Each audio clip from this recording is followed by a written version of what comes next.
peut taper dans les mains. Que tous ceux qui respirent, louent son nom, louent son nom. Que tous ceux qui respirent, louent son nom, louent son nom.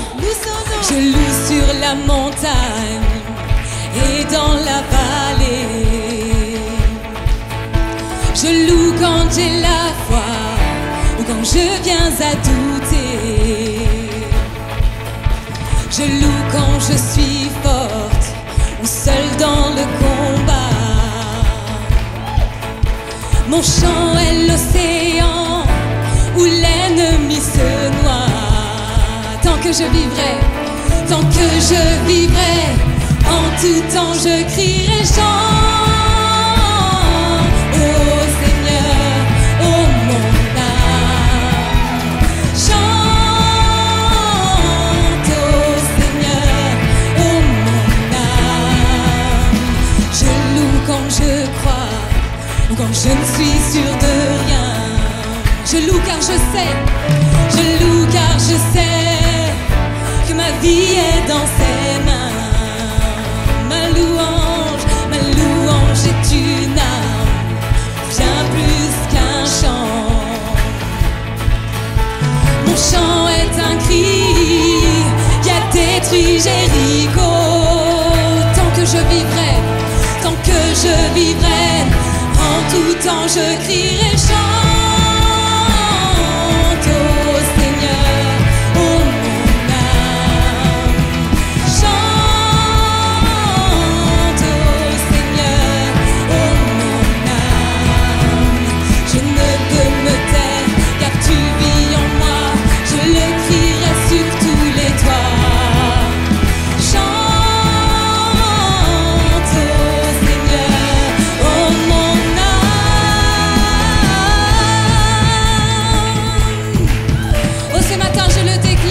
Chanter ton nom, je veux louer ton nom, et rien ne m'empêchera de t'élever, de te célébrer mon Dieu, car tu règnes à jamais. Loue car tu es Dieu, je loue car tu règnes, tu as vaincu la mort, tu vis à nouveau. Je loue car tu es fidèle, toi seul le vrai Dieu, nul n'est comme toi sur terre et dans les cieux. Je loue car tu es Dieu, je loue car tu règnes, tu as vaincu la mort, tu vis à nouveau. Je loue car tu es fidèle, toi seul le vrai Dieu, nul n'est comme toi sur terre et dans les cieux. Chante, oh Seigneur, oh mon âme. Chante, oh Seigneur, oh mon âme. Chantons, chante, oh Seigneur, oh mon âme. Chante, oh Seigneur, oh mon âme. Je ne peux me taire, car tu vis en moi. Je le crierai sur tous les toits. Je ne peux me taire, car tu vis en moi. Je le crierai sur tout. Je ne peux me taire, car tu vis en moi. Je le crierai sur tous les toits. Chante, oh Seigneur, oh mon âme.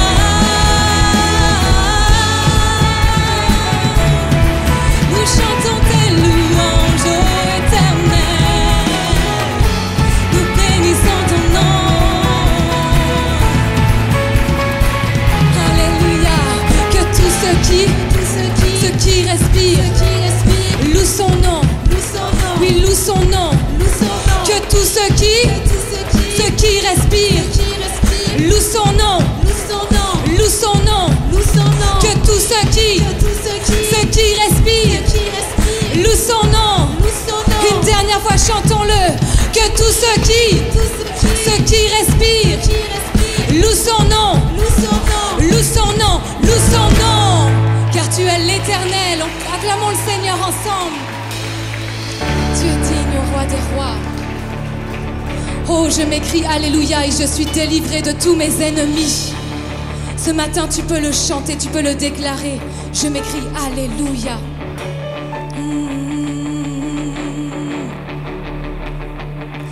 Je m'écrie Alléluia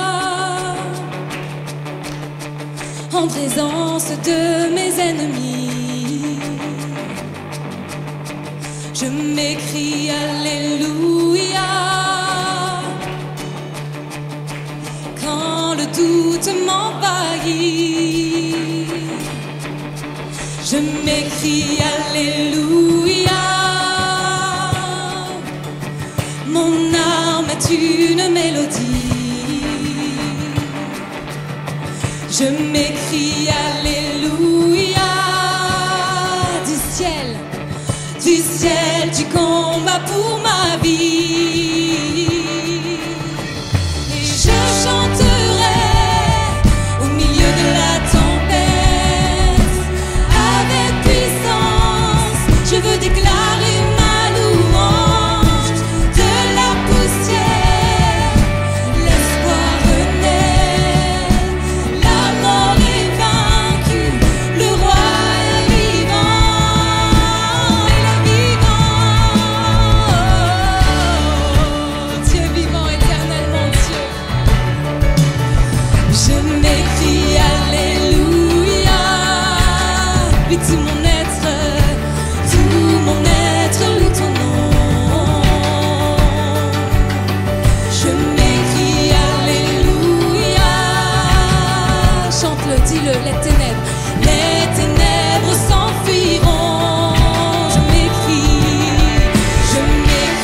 Alléluia. Au milieu de l'incompréhension, je m'écrie Alléluia. Et de la peur nous triomphons. Je chanterai au milieu de la tempête.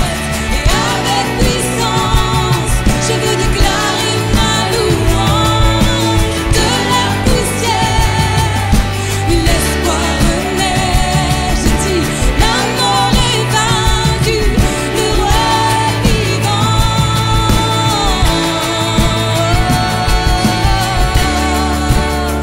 Il est vivant, il est ressuscité et il règne à jamais. Alléluia, Alléluia. Chantons un peu plus fort. Chantons un peu plus fort. Chantons ensemble. Chantons un peu plus fort. Chantons un peu plus fort. Chantons un peu plus fort en présence de mes ennemis. Chantons un peu plus fort.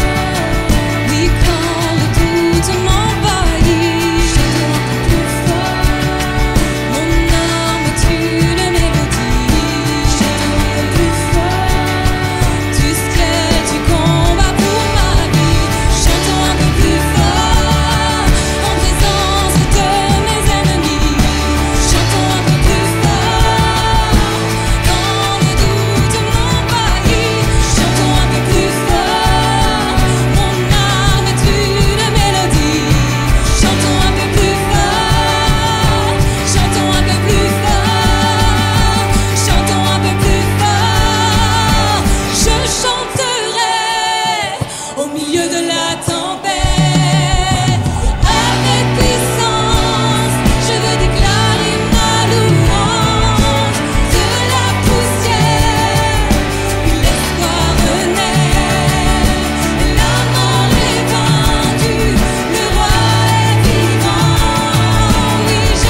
veux déclarer ma louange. De la poussière, l'espoir naît. La mort est vaincue, le roi est vivant. Est-ce qu'on peut pousser des cris de joie pour l'Éternel? Alléluia, tu es grand, Seigneur mon Dieu. Oh, ma louange ne dépendra pas des circonstances. Ma louange ne dépendra jamais des circonstances. Elle ne dépend pas de mon voisin. Elle dépend du fait que je contemple le roi des rois. Je contemple celui qui peut tout. Et mon cœur bout et une louange monte pour l'Éternel. Nous sommes éblouis dans sa présence. Alléluia.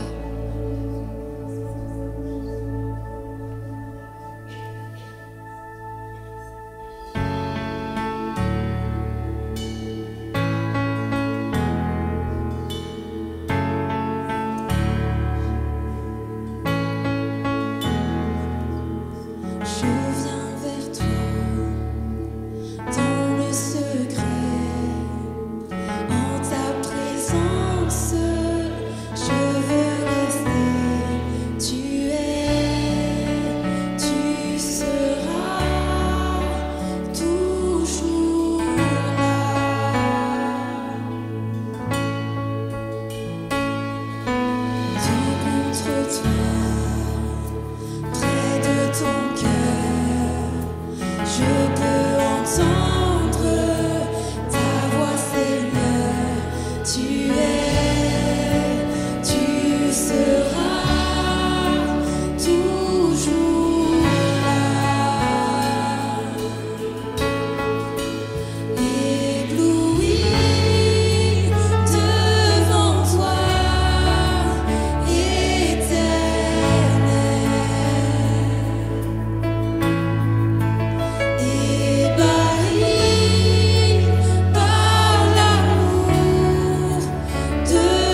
près de toi.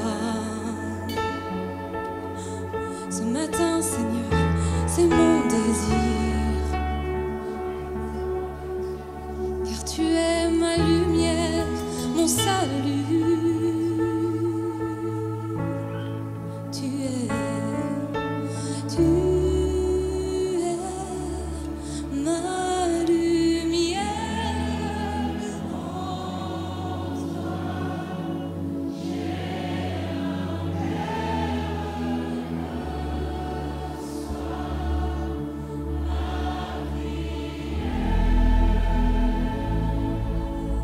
Est-ce qu'on peut encore le chanter à notre Dieu? Tu es ma lumière. Tu es ma lumière.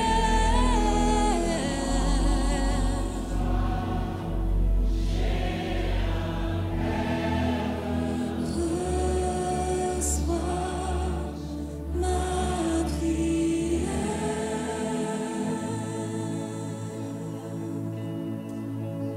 Alléluia. Tu es notre Père, tu es notre Dieu. Nous avons soif de toi ce matin, Seigneur. Nous sommes là devant toi, Seigneur. Même quand tu n'as pas les mots, ton cœur de toute façon parle bien plus qu'autre chose. Alors, quand le Seigneur te dit garde ton cœur plus que toute autre chose, dis-lui ce matin, mon Dieu, parfois c'est difficile, parfois j'y arrive pas, mais tu m'as fait des promesses. Celles que tu crées en nous, le vouloir et le faire.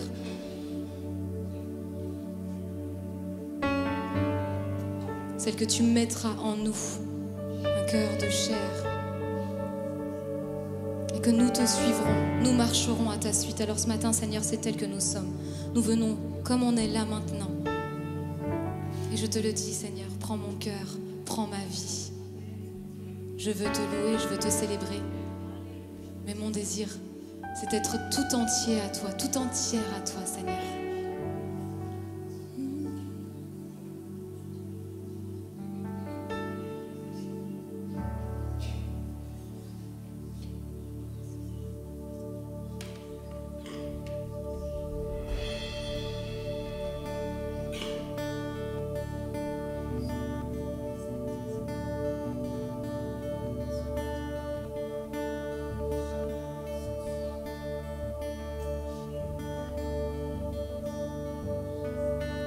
Je n'ai plus de mots, plus rien de nouveau. Comment t'exprimer ma reconnaissance? Je pourrais chanter tous les jours, louer tous les chants. Tu es l'Éternel. Alors j'élève les mains, je te loue encore et encore, car tout ce que j'ai est un Alléluia,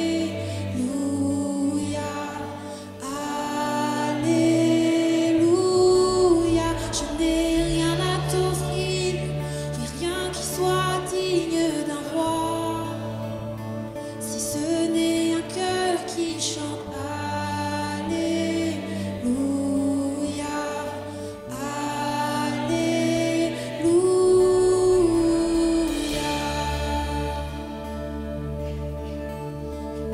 Qu'un désir, ma seule volonté, c'est d'être à tes pieds. Je veux t'adorer. Alors j'élève les mains, je te loue encore et encore, car tout ce que j'ai c'est un Alléluia, Alléluia.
J'ai placé ma vie en toi.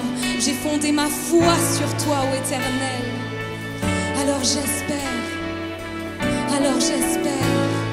Le vent, la pluie déferlent sur ma vie.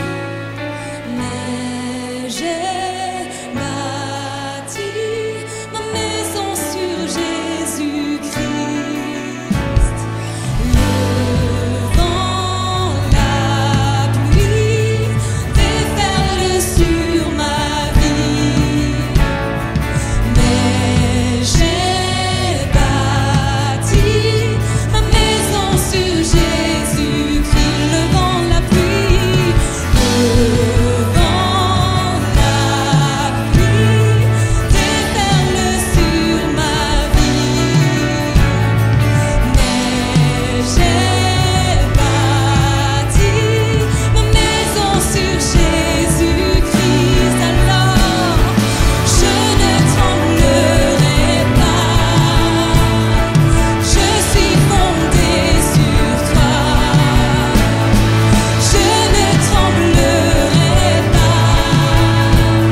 J'ai bâti ma vie sur toi. Seule fondation, le rocher de ma vie, quand tout autour de moi est détruit. En lui est mon appui, car j'ai mis ma foi en Jésus.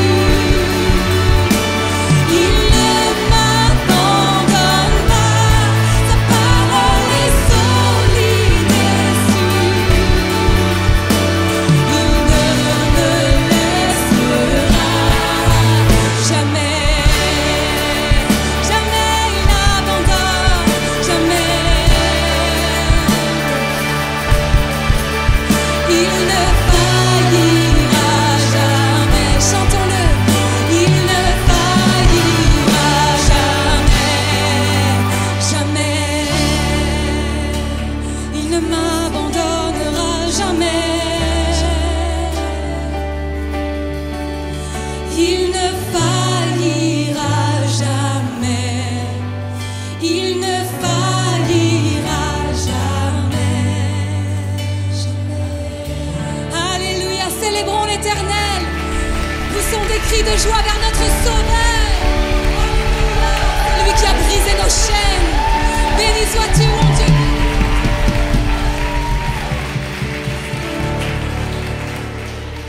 On va faire les annonces, ok? Et puis on va accueillir nos amis qui viennent pour la première fois juste après. Alors, donc Pasteur Parfait, il est avec la naissance, ça avait été annoncé dimanche dernier, de sa deuxième fille. Donc Pasteur Parfait et l'INSEE du coup sont en repos. Voilà, qu'on puisse continuer de prier pour eux, penser à eux.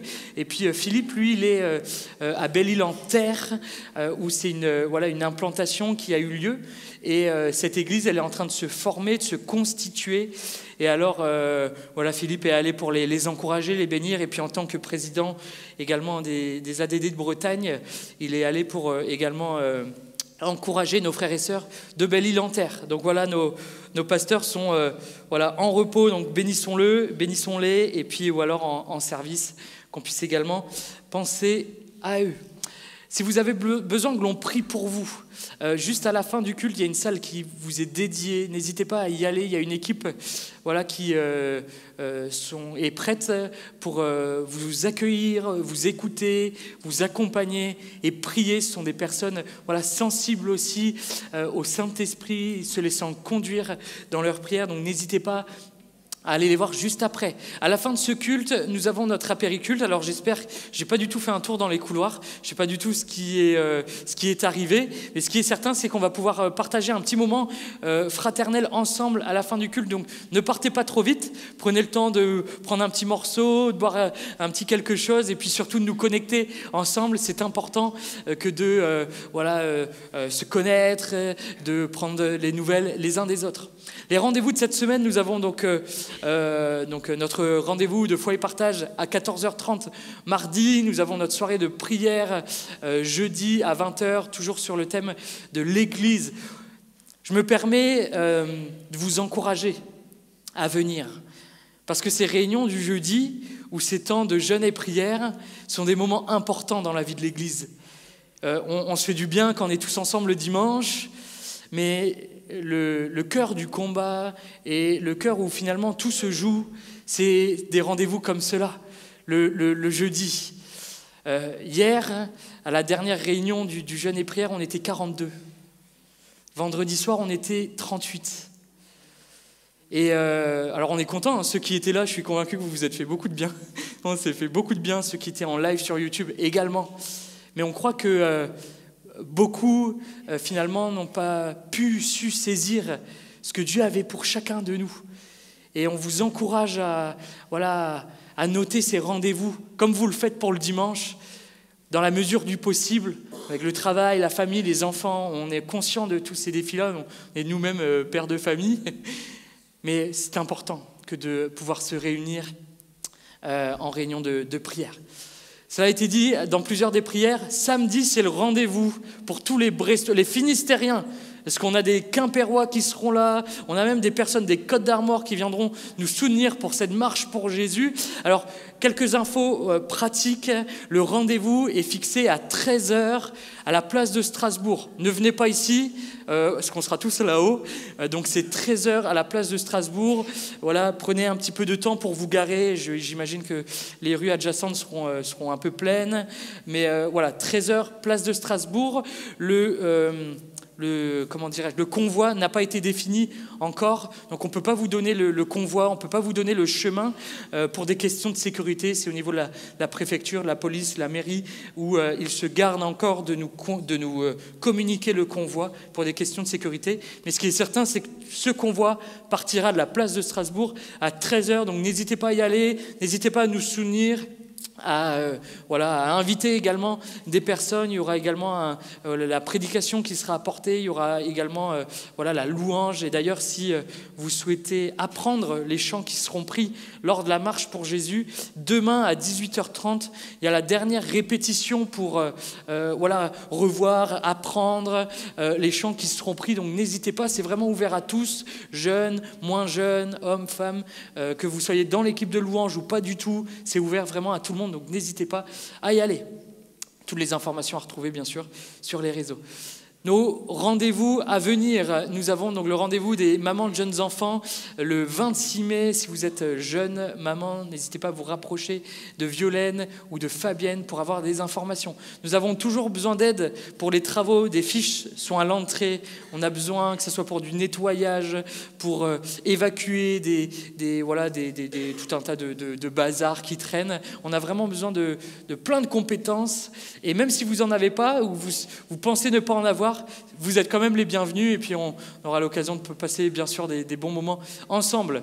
Les frères, on l'a annoncé déjà, 31 mai, notez bien ça dans vos agendas, à 18h, donc samedi 31 mai à 18h, un temps de partage, de discussion et de prière entre hommes.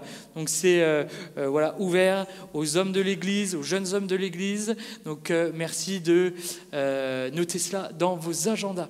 Je vais inviter Nathan et Fiona à vous approcher pour... Donc l'INSEE parfait, du coup, avec la naissance, ne peuvent pas être là ce matin.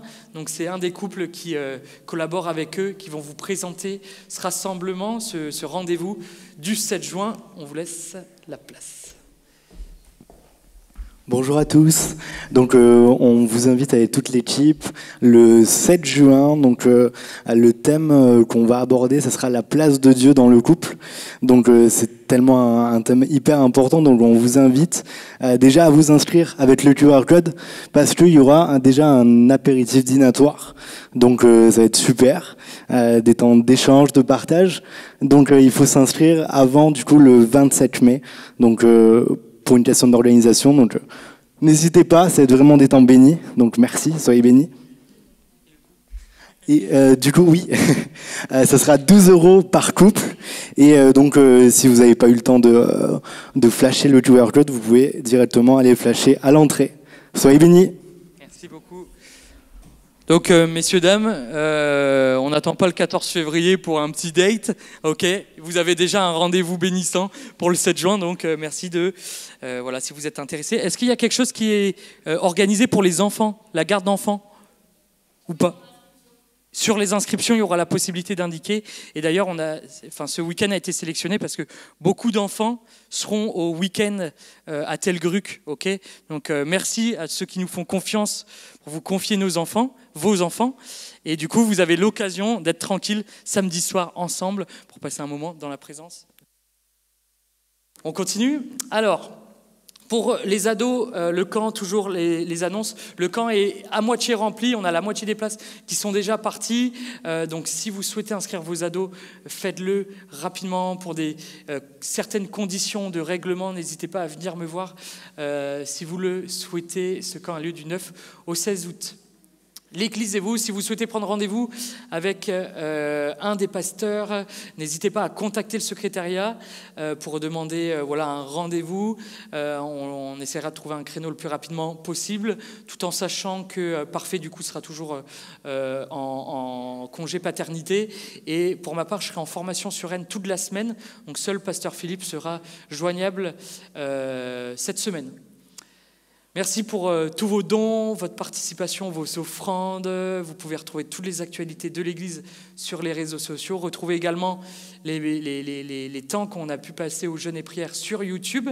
Et toutes les annonces sont à retrouver sur le Linktree, donc directement en flashant le QR code ou sur la bio de notre page Instagram. Toutes les annonces de la semaine, etc., qui sont actualisées en direct. Alléluia. Je veux commencer avec une question. On peut afficher le diapo, merci beaucoup. Je ne sais pas si vous connaissez l'histoire de cette femme, Darlene Debler-Rose. C'est une américaine, missionnaire américaine, qui, à l'âge de 9 ans, a rencontré Jésus. Elle a fait une expérience profonde avec Dieu. Et cette rencontre, à l'âge de 9 ans, a transformé sa vie. Cette femme aura dans son cœur ce désir d'annoncer l'évangile partout, et pas aux États-Unis, mais dans des pays lointains. Et finalement, ce cœur de mission va grandir en elle, et quand elle va se marier, elle va, parce que Dieu conduit toutes choses, se marier avec un homme qui a les mêmes désirs, les mêmes projets. Et alors, ensemble, en tant que jeunes mariés, ils vont partir en Indonésie et évangéliser des tribus lointaines qui n'ont jamais entendu parler de Jésus, et beaucoup de miracles vont pouvoir se faire. Des hommes, des femmes de tribus vont pouvoir se convertir, et dans son ouvrage, je vous invite à lire, et un chef même de tribu va donner sa vie à Jésus et va pouvoir amener des enseignements au sein de leur tribu sur l'île de Bornéo en Indonésie, et ça va permettre à ce que l'évangile se répande, se propage. Mais voilà que donc ils arrivent là en Indonésie en 1938, ils vivent de grandes choses, et après 1938, voilà qu'arrive 1939. Et avec 1939, malheureusement, qu'est-ce qui arrive? La Seconde Guerre mondiale.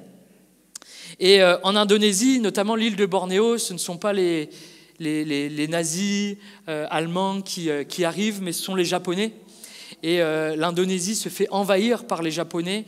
La résistance est quasiment faible là-bas. Ils n'ont pas du tout les mêmes moyens technologiques, etc., au niveau de l'armement. Et alors, les Japonais relativement facilement, arrive à conquérir tout ce territoire et tombe sur ce couple de missionnaires américains. Aïe, aïe, aïe. Bien évidemment, les Japonais ne cherchent même pas à comprendre. Ils vont saisir ce couple, ils vont les séparer et ils vont les enfermer dans 2 camps en Indonésie. Et cette femme va être enfermée dans un camp qui va être dirigé par un commandant japonais très dur et même cruel. Cette femme va être détenue dans des conditions horribles, dans des conditions de vie inhumaines. Elle va être attachée, elle va être enchaînée, elle va être affamée, elle va faire des séjours à l'isolement. Alors, je vous décris même pas une cellule d'isolement en Indonésie pendant la Seconde Guerre mondiale par des Japonais. Elle va être confrontée à la mort, elle va être confrontée à des maladies graves, elle va être confrontée à la colère, à la haine à cause de sa foi. Elle va être confrontée à des moqueries, à des traitements. Elle va être confrontée à l'injustice parce qu'elle va être condamnée à mort par les Japonais. Mais à chaque fois, le Seigneur lui a fait grâce. Vous avez vu sa date de décès, 2004 ? C'est que le Seigneur a été avec elle. Le Seigneur a été avec elle. Cette femme est devenue dans ce camp une esclave pour les soldats et par les soldats. Elle était même détestée par une partie des prisonniers, alors qu'ils vivaient le même quotidien, ils avaient le même lot de souffrance. Elle était détestée par les prisonniers à cause de sa foi.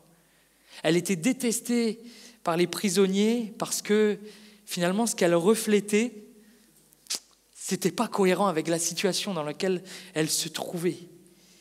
Et malgré cette haine, tant des prisonniers, des bourreaux que de ses compagnons de cellule, Darlene, durant ces années de captivité, partagera sa nourriture. Elle prendra soin des malades. Elle accompagnera des personnes au chevet de la mort. Dans ces derniers moments, elle va les accompagner. Elle va, malgré la maladie donc elle-même va subir, elle continuera de répandre l'amour de Dieu, la douceur autour d'elle. Elle chantera même, alors qu'elle est en cellule d'isolement, surveillée. Elle murmurera des cantiques pour entretenir son âme, mais aussi pour prier, pour qu'il se passe quelque chose dans cet endroit-là.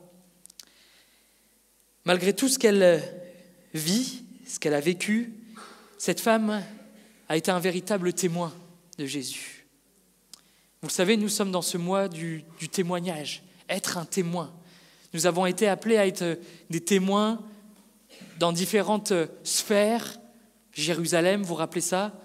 En Judée, en Samarie, jusqu'aux extrémités de la terre. Nous avons été appelés à être des témoins qui arrivions à surpasser des peurs, des hontes que nous pouvons avoir parfois. Et ce matin, le titre de mon message, c'est celui-là. Ta vie est un message.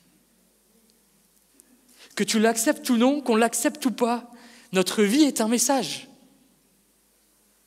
Ce que l'on est, ce que l'on vit, la manière dont on a de réagir, de parler, de penser, ça envoie quelque chose, ça veut dire quelque chose. Il n'y a pas besoin de discuter des fois avec certaines personnes parce que juste en les voyant, on comprend le message, non ? Je sais pas vous. Des fois, on va avec un cœur joyeux et puis on se rend compte que en face, c'est dur et ça nous envoie un message. Et ouais, ta vie envoie un message. Ta vie est un message. Mon premier point va nous amener à nous concentrer sur finalement le fondement du témoignage. Quel est notre fondement du témoignage ?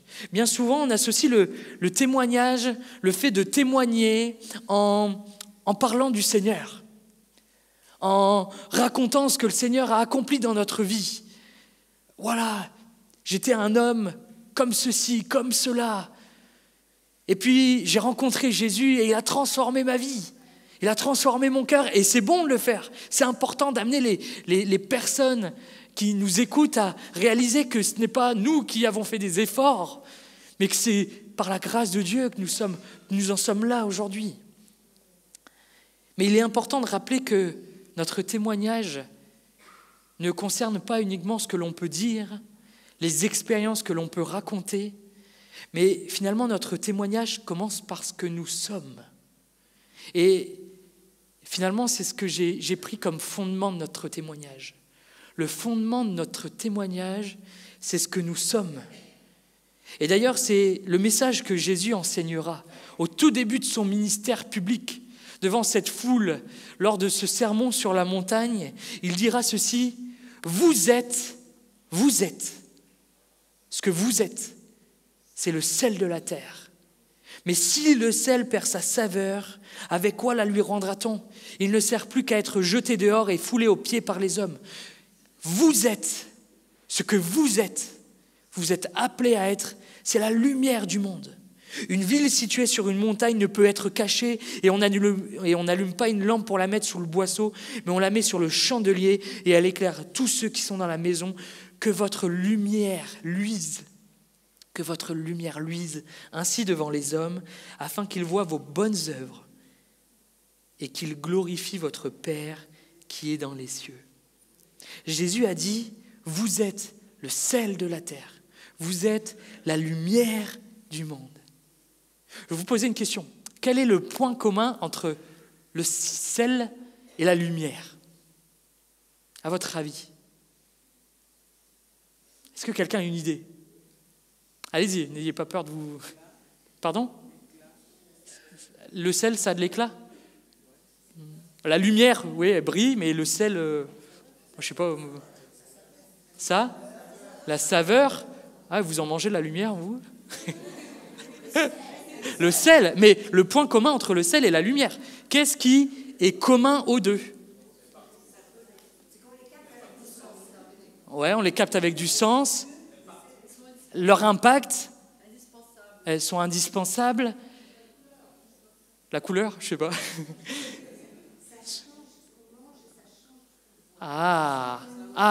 On y arrive. Ça change ce que l'on mange, ça transforme certaines choses. J'ai noté ceci, le sel, le point commun entre le sel et la lumière, c'est qu'ils font la différence par ce qu'ils sont. Par ce qu'ils sont. Effectivement, le sel, lui, il est discret. Il ne ressemble pas à grand-chose, le sel. Il est blanc.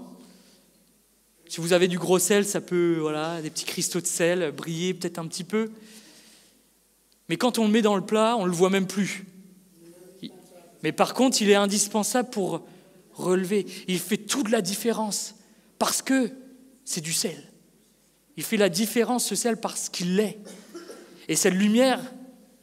On est content, on la voit, elle peut être blanche, jaune, rouge, bleue, peu importe. Mais quand nous éteignons la lumière, là on s'est dit, je suis pas bien. Il y a une sœur qui racontait ce témoignage-là, je ne sais pas si je peux me permettre, mais ils étaient en train d'essayer de porter un piano là dans les rangs, ils revenaient d'un rassemblement, etc. Et puis forcément la lumière n'était pas allumée. Et porter un piano dans le noir, c'est pas facile, avec toutes ces chaises. Et voilà, un frère est venu, les a aidés en allumant sa torche. Ça fait toute la différence. Parce qu'elle est, ça amène une autre atmosphère. Là où il y avait peut-être de la peur, on ne savait pas, on n'était pas serein.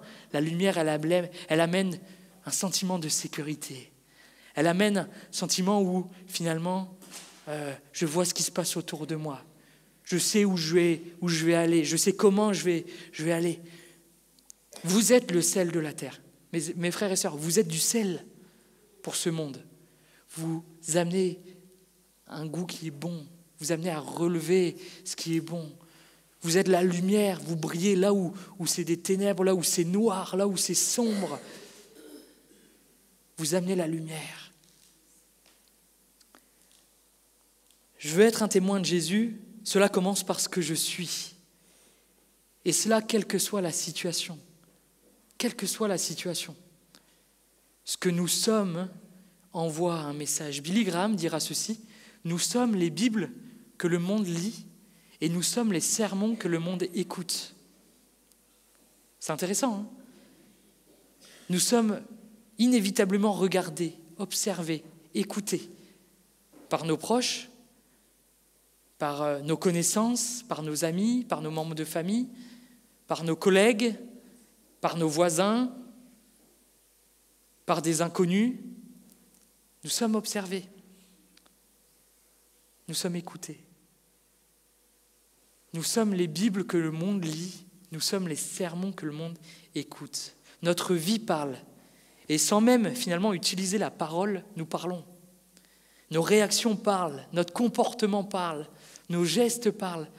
Vous savez, j'ai une mauvaise manie. Quelque chose que je ne peux même pas contrôler. J'arrive des fois à contrôler ma langue, c'est déjà bien.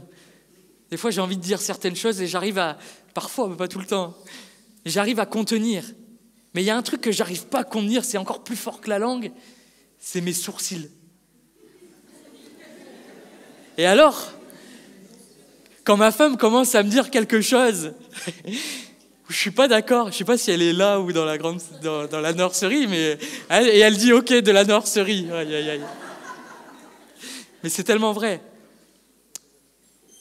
Ma langue ne dit rien, ma bouche ne dit rien, mais mes sourcils disent quelque chose. Mes sourcils se lèvent, elle me dit, qu'est-ce qu'il y a? J'ai rien dit. Tes sourcils ont parlé. Hein. Ce qu'on appelle le body language. Eh ouais, ça parle. William, il fait ça. Eh ouais, ça parle.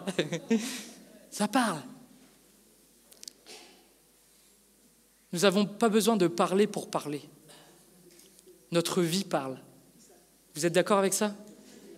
Et alors, on peut se poser la question, mais finalement, qui je suis dans le succès? Qui je suis quand tout me réussit? Oh, est-ce que je suis un homme humble? Est-ce que je suis un homme qui reconnaît que c'est la grâce de Dieu qui agit en moi? Ou est-ce que je suis un homme orgueilleux, fier?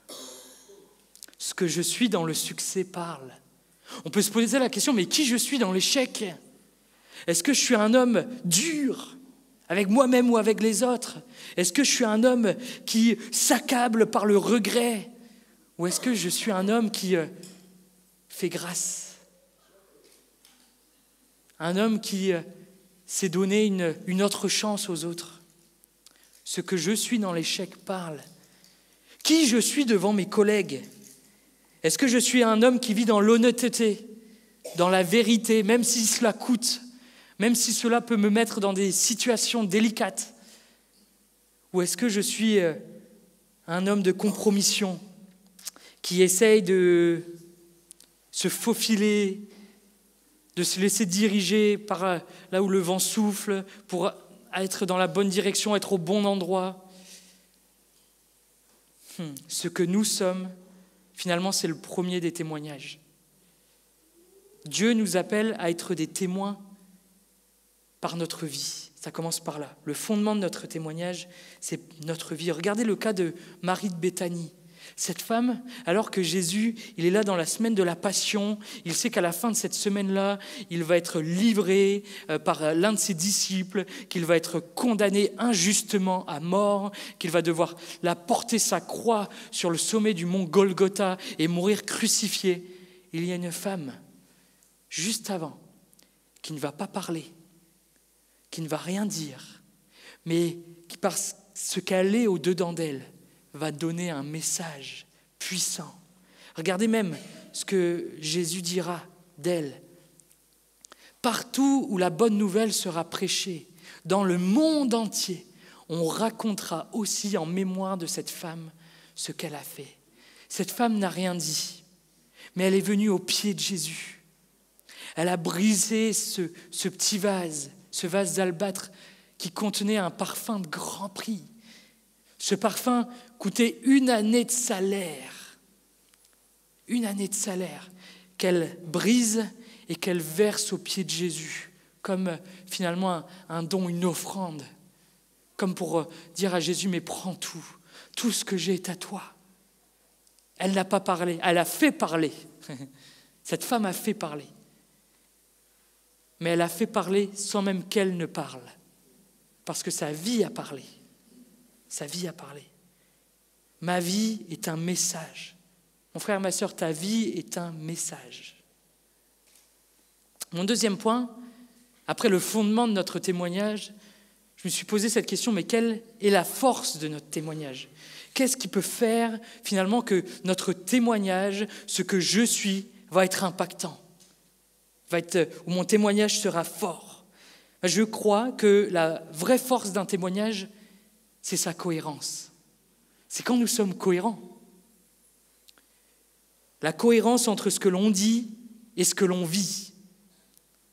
La cohérence entre ce que l'on croit et comment on le vit. Et finalement, il est là tout le défi du témoignage. Être cohérent. Être un témoin de Jésus au 79 rue Jules Lesven, le dimanche à 10h, c'est pas difficile d'être un témoin. Vrai ou faux? Mais être un témoin le dimanche à 14h chez soi, ou le mardi à 18h, en train de rouler là dans Bellevue, dans ce champ de ruines, ah là c'est autre chose. Ou le jeudi, dans notre entreprise, avec nos collègues. Là, c'est un petit peu plus dur d'être un témoin que dans notre école. Être cohérent. Jésus dira ceci, regardez, c'est fort. Dans l'évangile de Matthieu, au chapitre 23. Les spécialistes de la loi et les pharisiens, les religieux de l'époque, sont chargés d'enseigner la loi transmise par Moïse. Et il dit ceci, faites donc tout ce qu'ils vous disent et réglez votre conduite sur leur enseignement. Waouh, ces hommes, vraiment, ils disent tout ce qu'il faut bien faire. On va les écouter. Ah. Mais gardez-vous de prendre modèle sur leurs actes, car ils parlent d'une manière et agissent d'une autre. Ah, ce qu'ils disent, c'est bon. Ce qu'ils disent, c'est très bon même. C'est ce que Dieu veut. Mais écoutez-les, mais ne les imitez pas. Parce que ce qu'ils disent est bon, mais leur manière de vivre n'est pas bonne. Il y a un manque de cohérence entre ce qu'ils enseignent, ce en quoi ils croient et comment ils le vivent au quotidien. La cohérence. Est-ce que vous me permettez d'être piquant 2 petites minutes ? Je l'ai fait pendant le jeûne et prière aussi. C'était rapide, non ? Quand j'étais un peu piquant pendant le jeûne et prière à un moment donné. Là, ça va être rapide aussi. Je veux juger personne. Comprenez-moi bien, je ne veux pas être un donneur de leçons. Parce que moi-même, j'ai encore des progrès à faire. Dans ma maison, déjà pour commencer.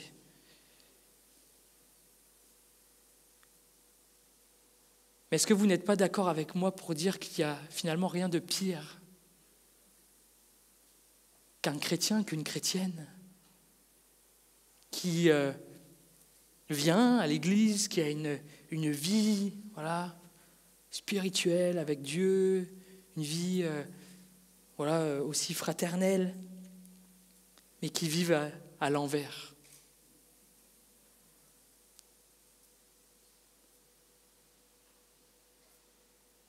Il n'y a rien de pire. Parce que finalement, cette contradiction entre ce que l'on vit ici et notre manière de vivre dehors est différente. Et je vais même le dire, je pense que ça amène à même un contre-témoignage. Parfois, on amène même des personnes à être réfractaires, à douter finalement du message de l'Évangile. Parce que des personnes, oui, parlent de Jésus, ça parle de Jésus, ça met des louanges, mais ça critique. Et ça blablate. Et ça juge. Ça fait pas grâce. Ça pardonne pas. Ça dit pas la vérité. Il n'y a rien de pire. Rien de pire. Je termine mes 2 minutes piquantes, ok ? La Bible nous dit « Pardonnez-vous réciproquement comme Dieu vous a pardonné en Christ. » Amen. Ok. Mes voisins savent qu'on va à l'église. Mes voisins savent que je sers à l'église.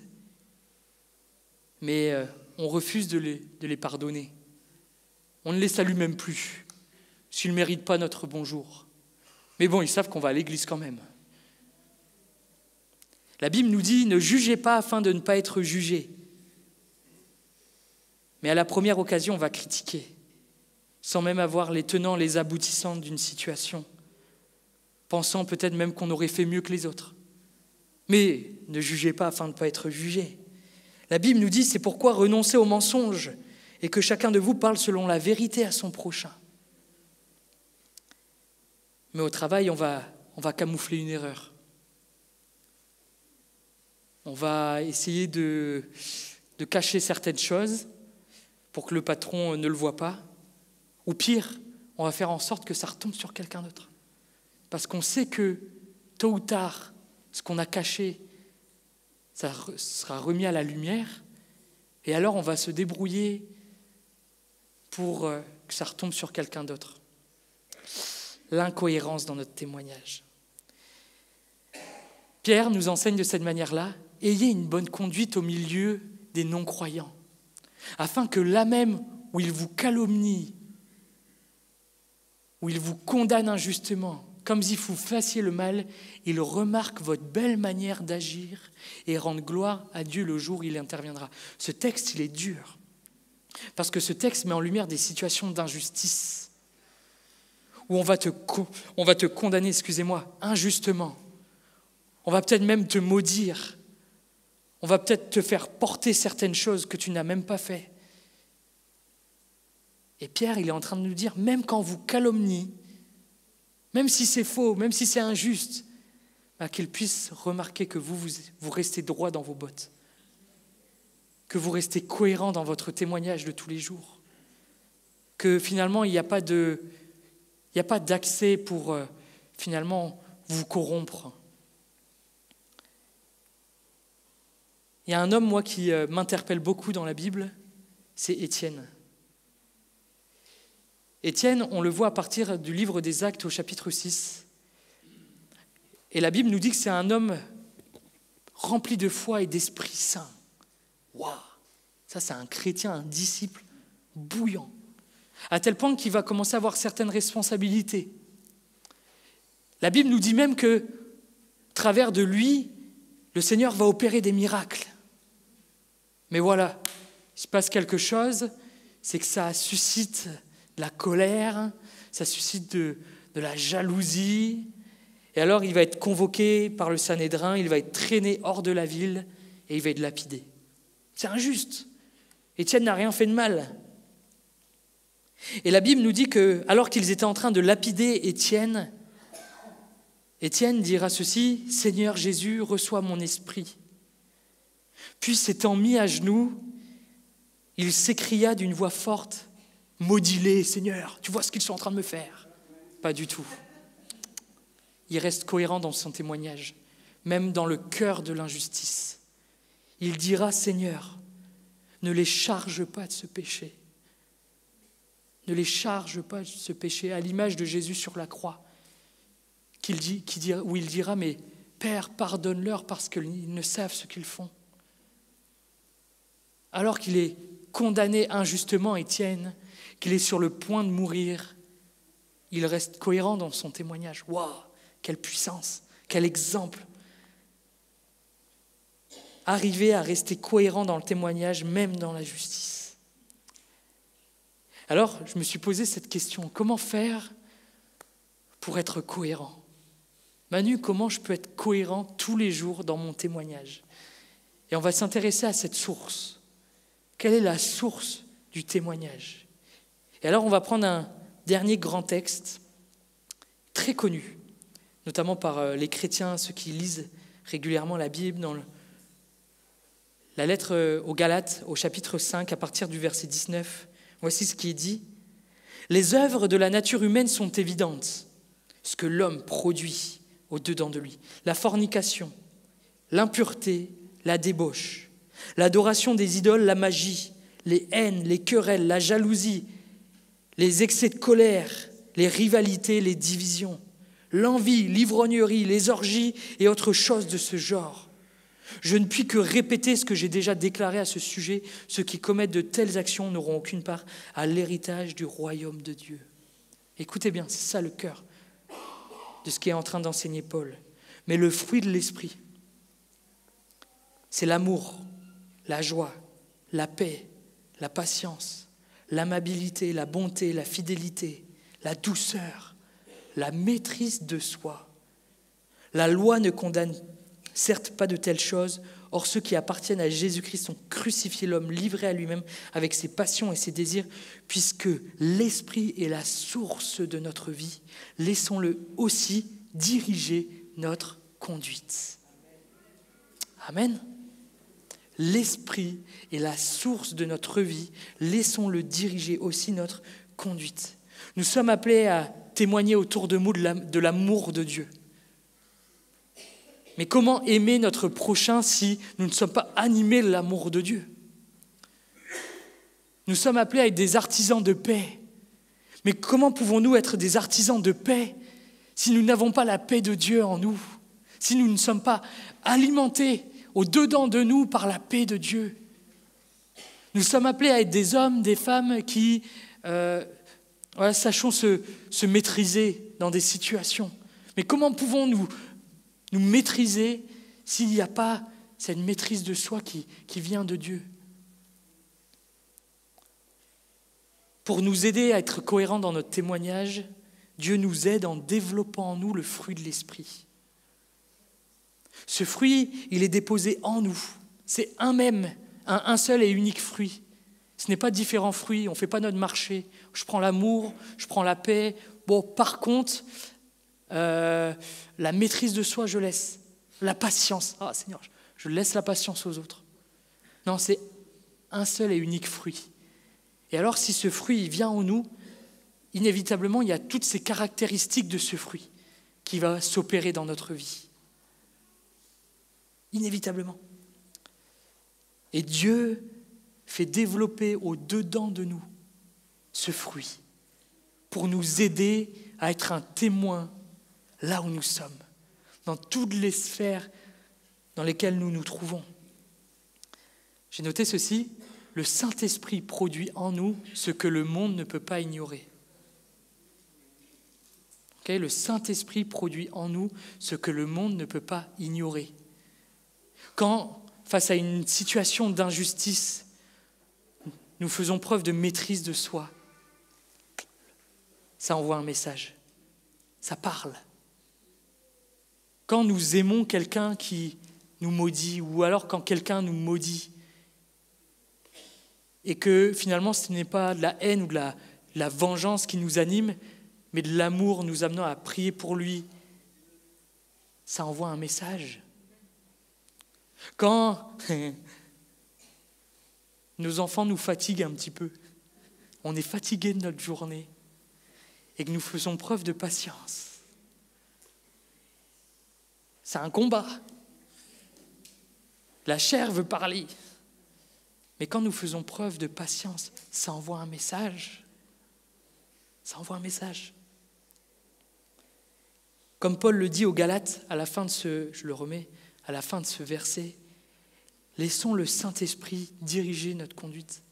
Laissons le Saint-Esprit développer en nous ce qu'il veut nous donner, ce qu'il nous a donné, mais ce qu'il veut développer pour que justement nous soyons de plus en plus cohérents chaque jour dans notre vie, dans notre témoignage. Et finalement amener des personnes à se questionner. Mais attends, comment tu as fait pour rester calme? C'est la maîtrise de soi. Mais je te rassure, cette maîtrise de soi, je ne l'ai pas naturellement. Parce que le Manu, il aurait réagi comme ça. Mais cette maîtrise de soi, je l'ai parce que Dieu œuvre en moi. Et si ça t'a interpellé, ce n'est pas finalement moi que tu dois regarder, mais c'est l'œuvre de Dieu en moi.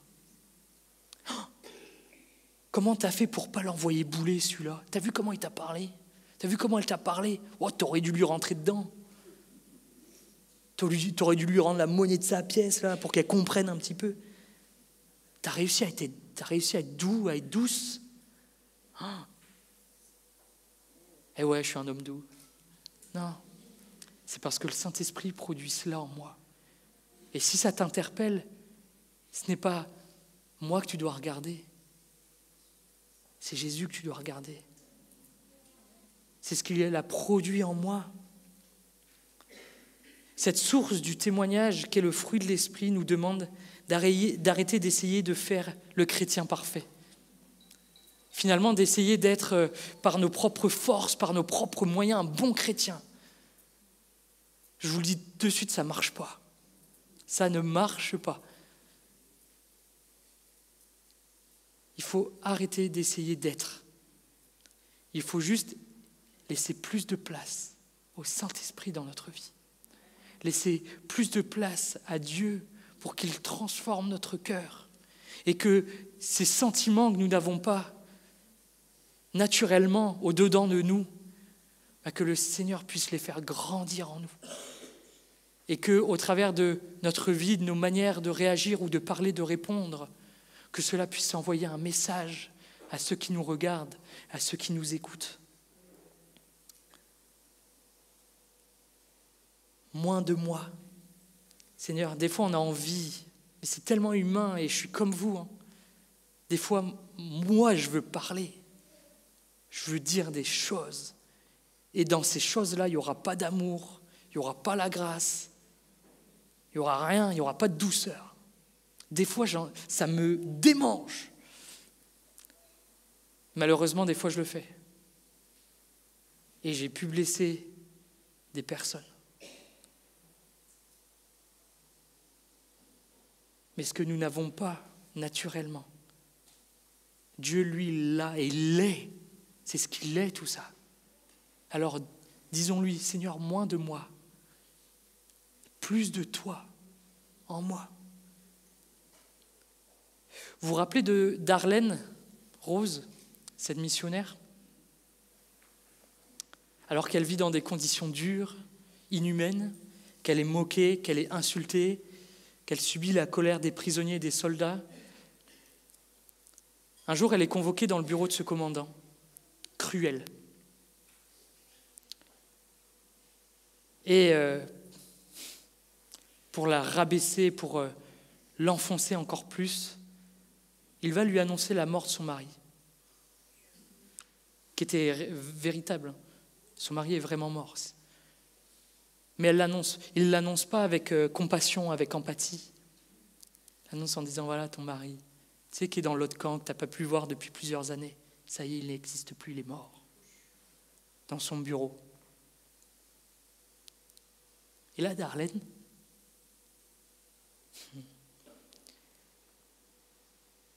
malgré la souffrance du deuil et de ses années de captivité, de ses sévices qu'elle a subis, elle demande l'autorisation pour prendre la parole.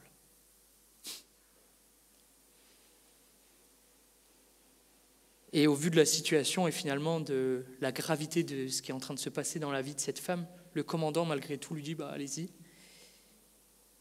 Et elle lui dit ceci, écoutez bien, « Monsieur, peut-être que Dieu m'a envoyé ici pour vous dire qu'il vous aime. »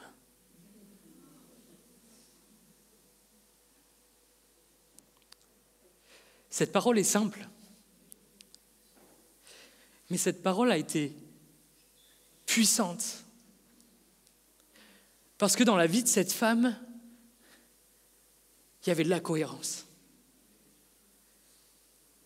Cet homme-là, quand il entend cette phrase, ce commandant cruel se retire, part dans son bureau, son deuxième bureau, fond en larmes. À tel point que Darlène se retrouve seule dans son bureau et elle attend. Ça dure. Et, complètement fou, elle décide de repartir de cet entretien et de retourner dans sa cellule. Ta vie est un message. Et peut-être qu'à un moment donné, tu seras amené à avoir comme une fenêtre qui s'ouvre pour parler de Jésus à quelqu'un, pour témoigner, là, avec ta bouche, de ce que Jésus a fait à la croix, de ce qu'il a fait dans ta vie. Mais mon frère, ma sœur, mon ami, s'il n'y a pas la cohérence de ton témoignage pour approuver le message de l'Évangile, oui, tu pourras annoncer. Et le Seigneur, il fera grâce malgré tout.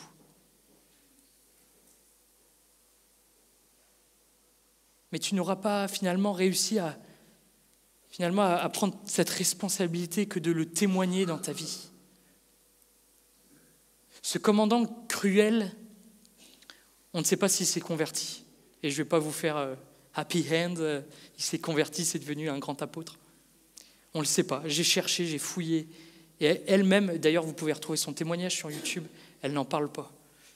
Est-ce qu'il s'est converti ou pas, je ne sais pas. Mais ce qui est certain, et c'est ce qu'elle dit, c'est que du jour au lendemain, cet homme a abandonné ses voies. Il a arrêté la cruauté, les actes de torture, il a arrêté. Dans le traitement qu'il faisait vivre aux prisonniers et à ses propres soldats, il a tout abandonné. Ça a été un homme nouveau. Un homme nouveau. Parce que cette femme, même alors qu'elle était espionnée, elle était suspectée d'espionnage, même si c'était injuste, même si c'était faux, par son témoignage, elle témoignait de l'amour de Dieu. Amen. Est-ce que cette femme était parfaite? Peut-être pas. Est-ce que moi-même je suis parfait? Certainement pas. Est-ce que vous êtes parfait? Non plus. Personne n'est parfait sur cette terre. Notre témoignage n'est pas parfait. Mais c'est de notre responsabilité à chacun que de s'engager à dire, Seigneur, oui, je veux être ce témoin, à Jérusalem, en Judée, en Samarie, jusqu'aux extrémités de la terre. Mais Seigneur Jésus, je veux être cohérent dans mon témoignage. Je veux que tu m'aides. Et finalement, de réaliser que, Seigneur, sans toi, je ne peux rien. J'ai besoin de toi. J'ai besoin que tu prennes encore plus de place. J'ai besoin que tous ces sentiments du fruit de l'esprit, toutes ces caractéristiques puissent grandir en moi et que les gens le voient, que les gens l'entendent autour de moi. Amen. Alors si c'est votre prière, humblement, je ne suis pas là pour juger, pour condamner, on n'est pas là pour se regarder. Et vous dites, j'ai besoin de la grâce de Dieu pour mon témoignage au quotidien. Je vous invite à vous lever à votre place. On ne va pas vous faire venir sur le devant, mais simplement dire, oui Seigneur, je réalise que